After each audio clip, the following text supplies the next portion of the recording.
Daniel just came, and thank you guys for coming to the episode 58 of the Butts of Burger podcast. And yeah, Kraken! I'm here with my Kraken. That hurt my fucking ears. Here with my It was Kraken and my Squid, Dan. Particularly loud Kraken. Splashing. Yeah, Nibbles be splashing around. yeah, I'm splashing over here. I got a cold brew coffee, different on a Sunday. That's Yeah, unfortunate. different. I got an alkaline water.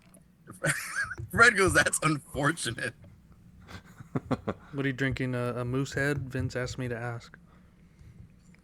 I'm drinking sparkling water, actually. There you go. Those are good. That's unfortunate. Well, that's unfortunate. It is raspberry, not LaCroix? flavored, but like has raspberry Hint essence, of, I guess, yeah, in it. the Well, that's hints. unfortunate. Yeah, all those drinks have hints of That's something. it. It's a hint of raspberry. Yeah. Hints of unfortunateness. No, that's the grapefruit one. Ugh. What brand? LaCroix or what? Huh? So which brand? LaCroix or Perrier? Did you say Perrier? Oh God, you Americans. Perrier, dude. Well, that's Dan. unfortunate. Dan knows the score. Yeah, that was unfortunate. That's unfortunate. That's unfortunate. No, this is Boobly. Oh, okay. No, Fred, it's bubbly, actually. Come on. That's unfortunate. Dan Canadian. No, there's only one B at the. Well, there's two B's, but not It's in a actually row. Buble. Hey, Boobly. that's another way to say tit fuck. Well, all right then. Get it? Oh, I get it. It took a minute. That's unfortunate. I want to explain it for the audience. Booble is what I said. Booble. Okay, Paul, you can continue. Before this becomes even more unfortunate. Well, unfortunately, that's all I had. Oh, wow. Well, guys, it was good. We'll see you next week. Well, we got 2 Wait, weeks of dude. catch up now, so Wait, Oh, did you shit. see Jerome's dream? no, Was that last night? I don't know. What do you mean you don't know? I just saw a video of them in LA. You didn't go? No, I didn't want to go. Why not? I'm over in Arizona today. Oh! I didn't know that. Yeah. And What are you doing over there? Playing with cacti and stuff? Mhm. You're poking your buns with cacti, going, ouch, ouch, and somebody has to pick out the individual needles, Yep. And then, you know, out your butt. and just getting hot and sweating. Well, what the What are fuck you doing over there? Playing with cacti is one of the best lines I've ever heard. I was playing with another band today. Oh, A band called. with what's his name? Not with you tore my pros, right? No. Got 3 bands. So Man, I'm really having to force everything out of this guy today, which is unfortunate. Word du jour. I'm barely getting my first coffee in, so I'll wake up. Wake up! Yeah, just Before I playing reach my hand through the microphone and strangle you. Yeah, just playing some music over here, and then taking advantage of our like Fred's civilian day over here. Memorial Day weekend, you know. Yeah, I know. I don't think I'm doing anything. I'm just probably gonna work and walk the dog and do all the regular stuff that I do. Will you Found a work? cow- I thought the post office is gonna be closed tomorrow. It is, but I still got work to do. Still grinding. Just no shipping, but I have other shit to do. I have pictures to take and wheels to lift up and put on a scale and take pictures of and shit. Nice. Yeah, that's why I wanted to do it today, because if we're gonna record tomorrow, I was gonna be rushing like those other episodes where we start at like 7. Why, you heading home tomorrow? Yeah.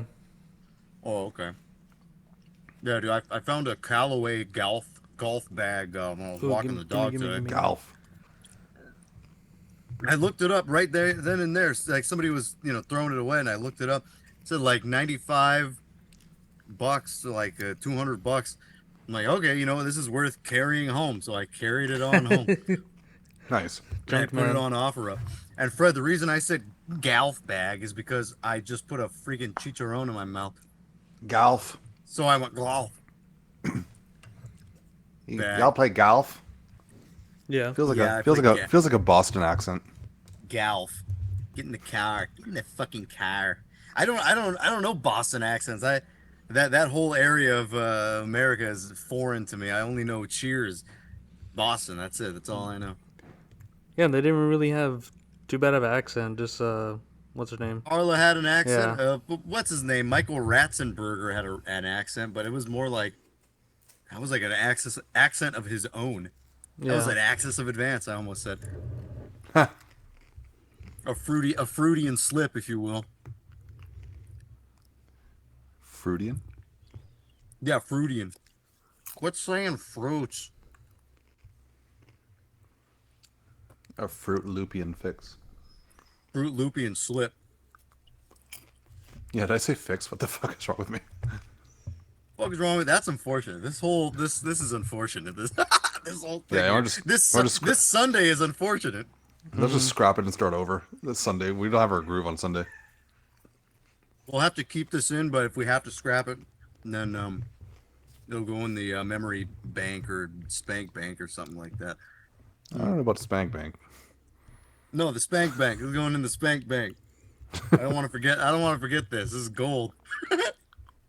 Spanking gold. This is cracking gold. We're spanking gold, guys. That's true. Yeah, I didn't really do much today. I just walked the dog, found the fucking the golf bag, and then I went home and watched. I was looking through Disney Plus because I have that, but I never use it. I'm like, what the fuck is even on here to watch? And I was looking through it said drama movies, and I was looking at this movie called Can of Worms. You guys have ever heard of that? It's from '99. It's got a bunch of fucked up looking puppets on it. It's like you can take a look. You can see one of the fucking puppets. He looks real goofy. Looks kind of scary, doesn't it? Let's see. I don't watch things with puppets. Did you see what I'm saying? Fred, Oh, you yeah. won't watch anything with a God. puppet? No, they're freaky, man. Fuck that. Dude, it is pretty freaky.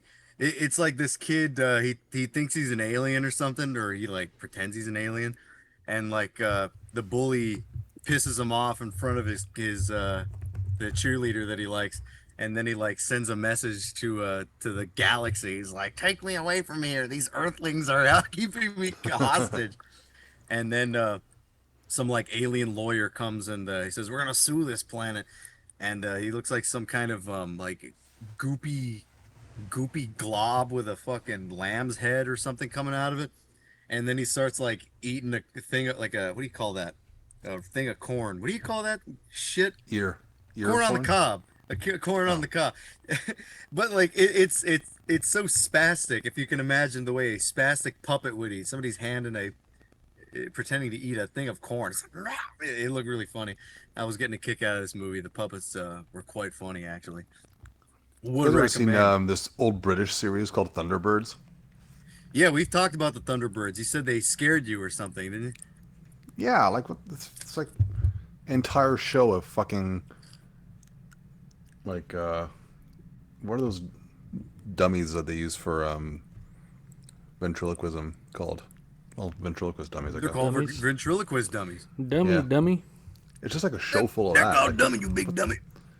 who watches that? That's not. No. What about Crank Yankers? Did you ever see that show? Where they like Which one? Crank Yankers on Comedy Central, where they like they take real prank phone calls and they recreate them with puppets on the phone. I have not seen this. This looks also It looks. not for me. I'm not sure. I'm sure this isn't for many people. I'm not sure when this came out. 2002. Okay, I just remember this being on, like always on Comedy Central. You couldn't really turn on the TV without this being on in 2002, 2003, I guess. What the hell else did we do, Paul? We went to rafts. Yeah, And I then was you just you, locked you in. beat me at pool. Yeah, I was just locked in playing pool. And then your girlfriend beat me at pool. Yeah, and she beat the other guy too. By Eric. technicality, though, I hit her ball in by accident. And then didn't you go to on a party bus last Saturday? Oh God, when was that? Yeah, a couple weeks ago. I was on the freaking party bus. Well, the night before, was actually more my kind of night, I think. Um, so one of my friends that lives in Vegas, he met up with us, me and Trevor, and we went to the Santa Fe Spring swap meet there to I guess get him a gift or to just meet up or something. I don't know. And Get him a gift. He came with you guys to get him a gift. no, he didn't go with us. Oh. No, he didn't go with us. Miguel went with us. He drove us. Hmm. And we were trying to. Robbie brought fucking salvia, if you know what that is. That like it's supposed to be a hallucinogenic that lasts for like a couple minutes. Yeah. So yeah, he got some of that. We were trying to hallucinate on the way over, but it didn't work. It just tasted like black ash, and Trevor was turning all red, and you know he was like really fucking going hard on that shit. And I kind of like took a drink of beer, and it made me like shake my head like the fucking big boss from Star Wars, the Gungan. He's like, and Trevor wouldn't stop laughing. He was like choking and dying, and I wasn't even trying to be funny or anything. He's just like, "Stop making me laugh! What are you doing there?" I'm like, "I don't know, dude. So it was I don't know working. what the hell's the matter with you? What's up?" Said so it was working. No, no, he wasn't hallucinating. He was just having a giggle fit, like a bag. You guys microdosed it basically. Yeah, that's right. Well, I don't know. But what the hell happened there? We were talking to these two chicks that were there by themselves. One of them was like fat and white. The other one was like Every was that episode. Every episode you talk about a fat person. Well, that's what you get. I'm not making this up. This American did happen. podcast, man. Americans, you fat Americans. I do not like you. Okay. Yeah. So one was like fat white girl. The other one was kind of like what some guys would call a thick Latina in quotations, but she was just had a giant ass that wasn't that appealing. But anyways, yeah, my friend he went out with them, and then me and the other two fellers we went out looking for fucking gifts, and I think we found like a bottle, like a whiskey dispenser. It's like you flip it upside down and you like press a little thing and it turns into a spigot or some shit like that. Anyways, we meet back up with Miguel, and he's been Incorrigible drinking. bigotry. Yeah, he's drunk, and we're like, all right, we're ready to go, man. And he goes, wait, it's my daughter's birthday tomorrow. I gotta get her something. So we gotta walk around again, and look for gifts for his daughter's birthday, and I guess he buys a big pink like Barbie playset thing, and they give him a trash bag, and it doesn't quite fit in the trash bag. It's like sticking out. And then we go to another one, and he gets a different kind of Barbie playset thing, and you know still. So this trash bag is like stuffed with these big pink like Barbie playsets, and I think Miguel's dad was like yelling at him on the phone or something. he's like, he's like, what do you think I'm drinking, motherfucker? Like, what? Gee, talking to your poppy that way. But we went to the restroom, and I guess Miguel was behind me, and I didn't realize, and he kind of shoved me a little bit, and like I could see that he was already stumbling, so I fucking kind of shoved him hard, and he like got shoved so hard he started running out of the bathroom, and I guess he didn't realize that I shoved him. He was just thinking in his head that he shoved me, so he's like giggling as he's running out of the bathroom, and he has the trash bag full of the Barbie shit, and he's like. And Trevor looks at me. He goes, "He looks like a retarded kid." It's like running around like a retarded kid. And yeah, pretty much on the whole way out, he was like giggling like a retard, and it was very funny to me. He almost like stomped into some fucking little kid. That was funny too. He almost like stomped on his head. And yeah, this dude was fucking. Guy was driving like a fucking maniac on the way back. Almost hit a dog. Fucking. Yeah, then we had Robbo drive. Then we went to Uptown. We went to some like fancy restaurant, nice like steak place. Um, they had steak and lobster. And you know what? I was feeling spendy, so I got the lobster, and I think Trevor got the lobster too, and I think Spendy. Miguel I got like it. I think he got the like I think I showed this to you, Fred. The fucking those little sliders, those like fancy sliders. Oh yeah, yeah, yeah. Yeah, and They look I good sent you actually. guys pictures of him asleep at the table, Yep. and he was like He complaining. that was on your stories. Yeah, it was on the story. Everyone saw him sleep at the table. Yeah, so he's sleeping at the table, and he's like, where's my Coke? Where's my cherry Coke?" And he's like looking at the menu. He goes, "Oh, fuck this!" And he throws the menu, and he spills his water on Trevor. He goes, "Dude, I'm soaked."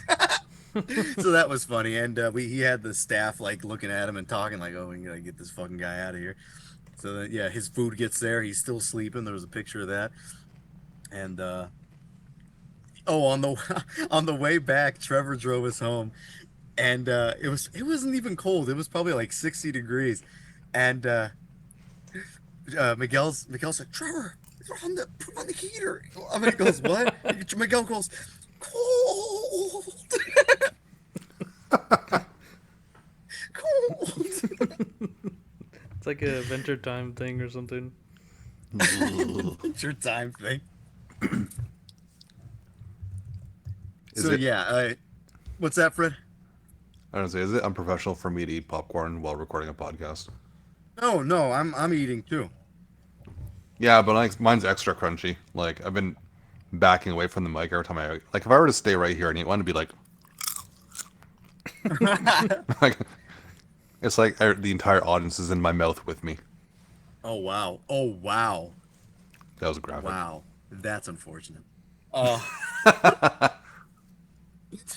yeah, well, as long as if you back up, just like Tay Zonde, I think you're good. Hang on. Let's try. I'm gonna try and figure out an appropriate distance to eat popcorn from. How about this? That's not bad. Yeah, can't even hear. All right, all right. I can make this work. Did you understand the Tay Zonde reference that I just mentioned? I certainly didn't. You didn't. Tay Zonde was that black guy who sang that song, Chocolate Rain. Chocolate Rain. No? Some No. stay dry and others feel the pain. Chocolate Rain.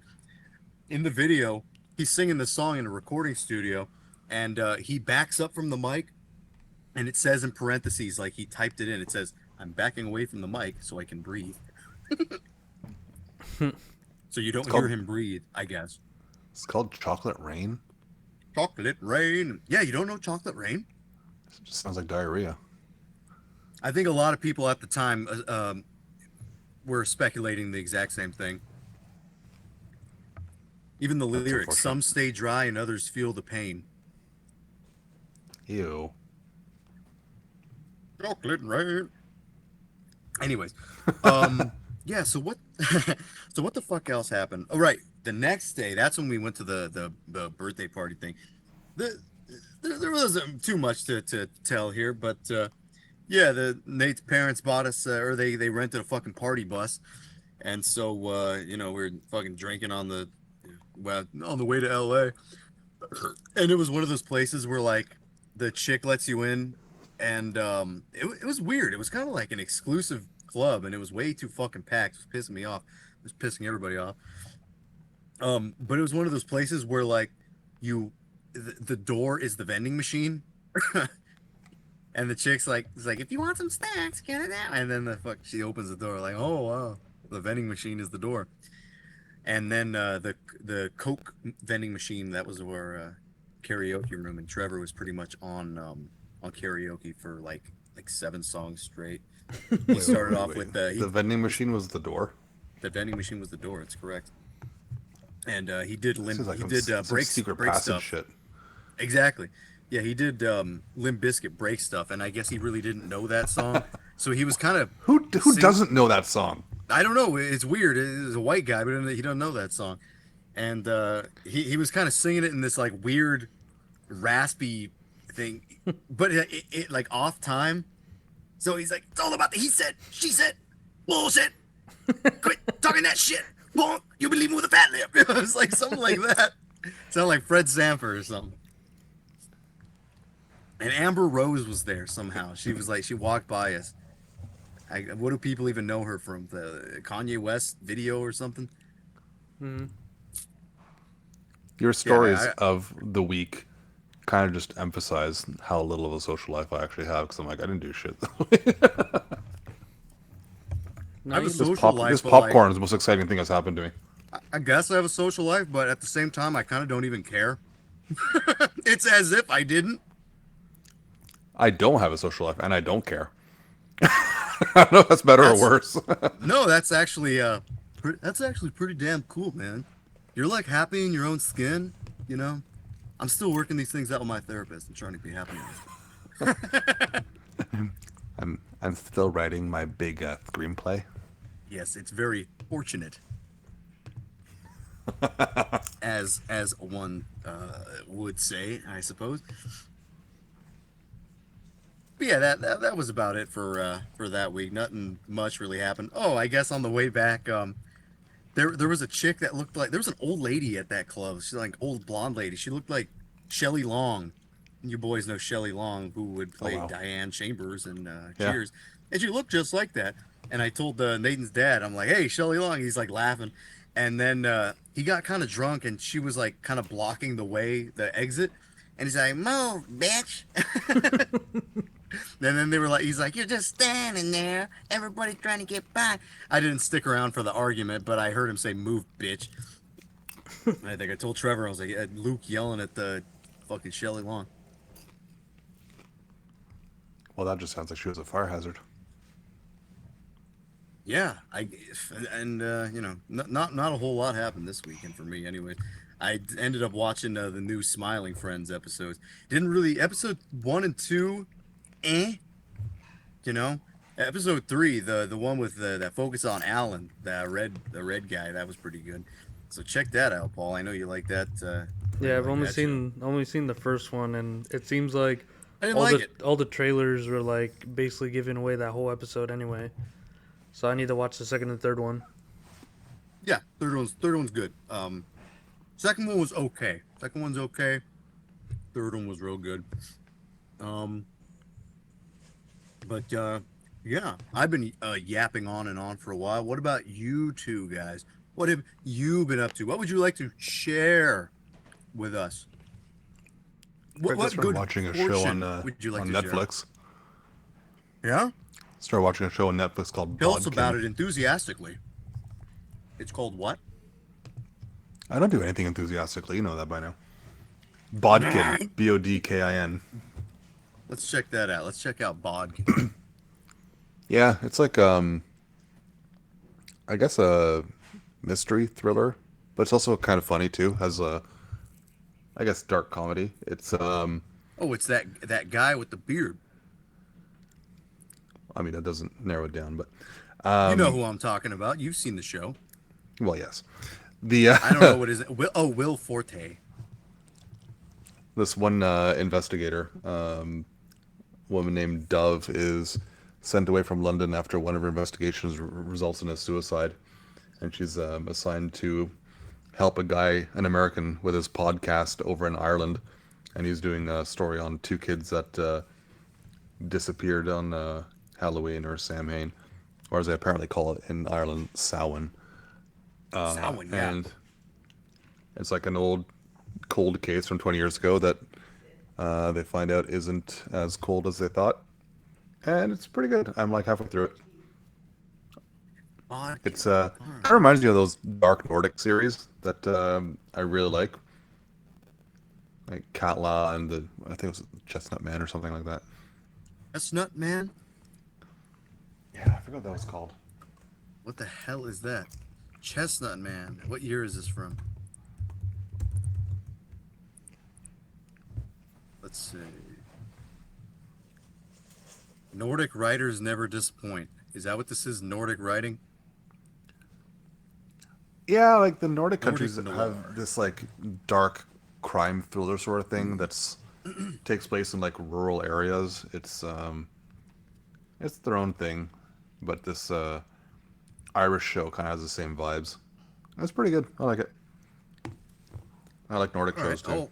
I'll probably check it out. Do we ever talk about Katla? Oh, what's Katla? Katla is probably my favorite show I've ever seen on Netflix, and on close to being one of my favorite shows overall. It takes place in Iceland and near a dormant volcano that's starting to show activity. So it's off in like the middle of nowhere, and there's a very small town next to it with people who keep an eye on the volcano.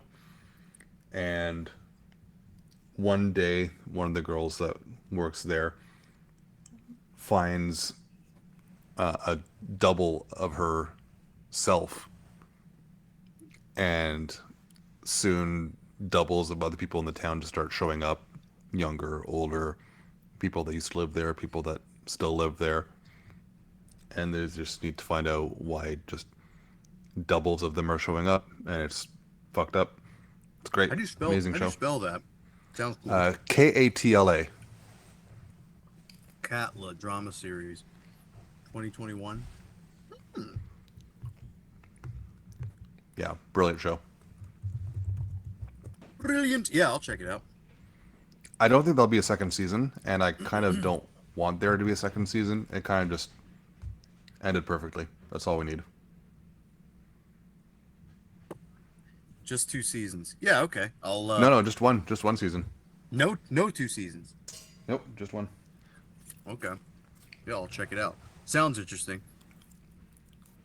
What about you, Paulus? What you got? What do you got for us? I went to Fortunately. a show. Like I think that same night that you were doing the party bus stuff, it was Julian's band, Flesh Mangled, Oh.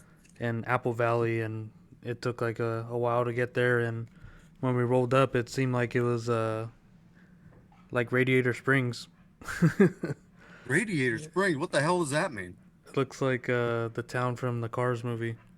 I've never seen that movie. You're gonna have to explain the scenery here. Deserts, a lot of mountains really close, and then some like old shops just around. Wait, where was this place at? Apple Valley. Apple Valley. Okay. Yeah, so just up to 15. And then yeah, so we go there. There's like a long ass show. I think it's like 10 bands or something. It starts at like 5. We get there at 4. We eat some food. I'm at this Mexican restaurant. This guy is like shilling his natural energy drink to me because I had a Red Bull, and he's like, "Oh, this not good for you." And Oh, he's it's like, not. He's right. and then he's like, "Yeah, get this. It's called like N7," and he shows me like a QR code, and it's just like, yeah, this like fucking Shopify shop of like his drinks, and I'm like, oh, I'm good. And then yeah, then we go, and then I see that they have a pool table, and then I of course play, and then yeah, we're listening to some bands play, and they're all right for the most part. And then later in the set, I think there's about 7 bands left to play, and that's where I started like, yeah, and I just started playing pool against just like random guys that wanted to play, and I was just like, I was telling you, I was like playing this white guy. He's like some older dude with like a goatee, like average Amon Amarth like fan. Mm-hmm. That's unfortunate. So then I break, and then I pocket 2 balls, and then it's my turn, and then I pocket another 2 balls with another turn, and then I hit 3 more in a row, and then I'm like on the 8 ball, and then after that, the guy's like, "Oh man, you fucking hurting my ass right now," and then and then it's his turn. The poor guy's ass. Yeah, he missed, and then I just shot the 8 ball in. He's like, "Fuck, man, you raped me." All right then. And then You got raped. because he was playing with his friends, and then like no one wanted to play with him after, so that's why I jumped in.